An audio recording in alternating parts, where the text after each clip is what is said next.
You create different sounds, you play different sounds. His name is Peter Okotor. He studied nautical science at Maritime Academy of Nigeria, Oron, Akwa Ibom State. I graduated as a sailor, but art has been my passion. So I had to intern with Kelani Abbas at his studio for cumulative 3 years. This exhibition is not his first outing as an artist. He has participated in group exhibitions. Here at the Center for Contemporary Art, Lagos, he's showing a collection of music and musicians that made waves between 1960 and 1980. I love music.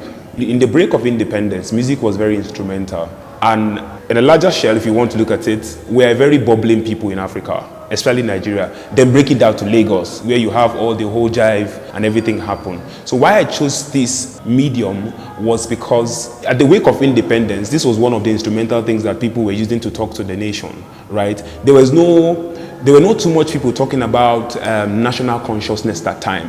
It wasn't the in thing. If you look at all high life music, juju music, it was more about love, folklore, and so on, and maybe tales, right? But there was no more people talking about national consciousness. So because of the title of the exhibition and the narrative I was trying to put out there, I had to look for something that was actually talking about national consciousness. So I had to choose music. Peter titled his solo exhibition, Table of Paradox. I'm just opposing the independence speech, which is full of life and full of hope for Nigeria and Africa as a continent, if I would put that, and the reality we have on ground today.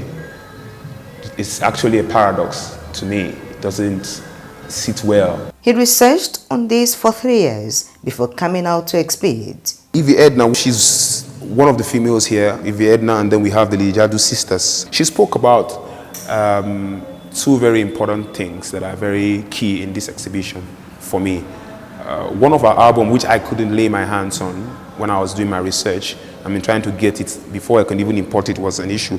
One of it was Moloro Iso. And then on this one, which is here, I picked out the song, which is Tribalism. She was really talking about how tribalism has taken over the system in Nigeria, where it is now about what tribe are you, where are you from before you can get a job, where are you from before you can be attended to.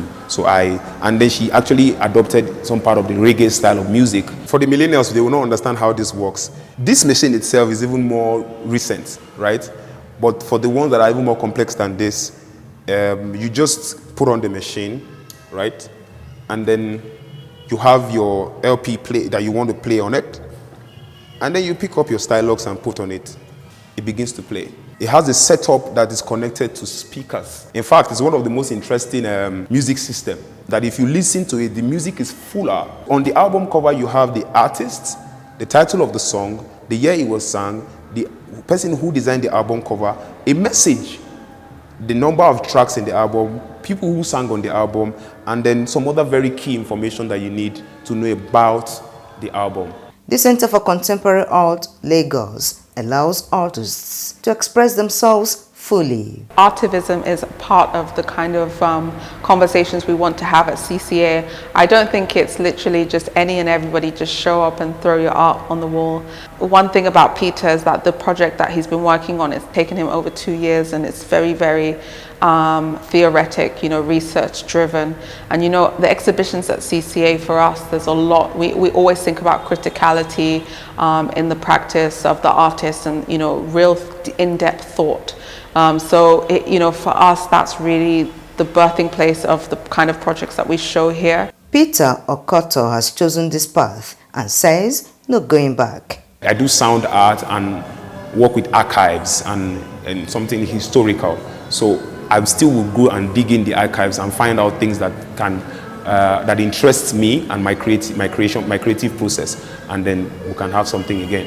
I'm trying to share knowledge for people to first of all get an idea about, okay, this is the country called Nigeria. Forget the biases you have. Even if you feel that, okay, I want to have a second citizenship anywhere, it's okay. But don't forget, this is the only place you have as home, right? So take away first of all knowledge.